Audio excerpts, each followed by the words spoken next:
Hay mucho cristiano iluso que no se ubica en la realidad y no entiende que la fe no está peleada con el sentido común. Otros dejan que el fuego en su corazón por Cristo se apague y domine la razón.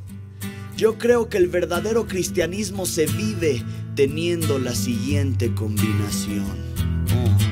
Mente fría, corazón caliente, enamorado de ti, Jesús.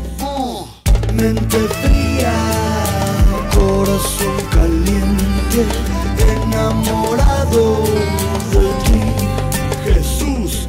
Pies en la tierra, mente fría, consciente de mi realidad, también consciente de tu existencia y majestad. Corazón caliente, agradecido por mi libertad en ti, porque debe ser así, Jesús.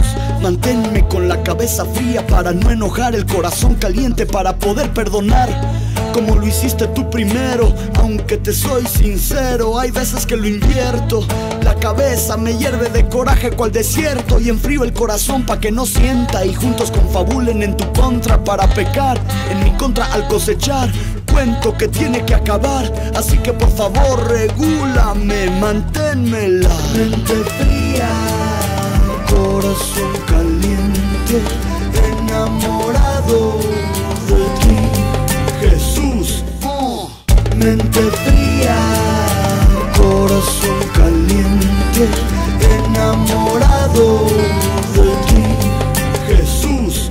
Por lo que veo es cuestión de temperatura, y no quiero que como a otros me afecte la altura. Así que Dios, manténme abajo humillado, pero cerquita de ti, que mi corazón se mantenga en ebullición de enamoramiento por ti. Heme aquí, deposito mi mente y corazón en tus manos. Ni se diga de mi alma arrebatada de los llanos del diablo, que mi palpitar por ti se escuche más fuerte que lo que hablo. Que mi mente no se caliente por discusiones que entablo, y mantenga el sosiego y la paz a lo Gandhi.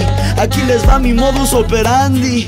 Mente fría, corazón caliente, enamorado de ti, Jesús. Mente fría, corazón caliente, enamorado de ti, Jesús. Mente fría por si vas una chamaca enseñando de más, no voltear y ver nalgas que no debo. Corazón caliente para no dejar mi intimidar y predicar de Cristo en lugares donde se supone que no puedo. Mente fría para que cuando la tentación seduzca decir no, que no. Corazón caliente enamorado para gritarle al mundo que te amo, te amo.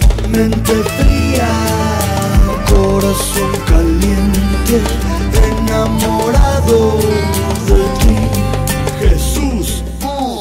Mente fría, corazón caliente, enamorado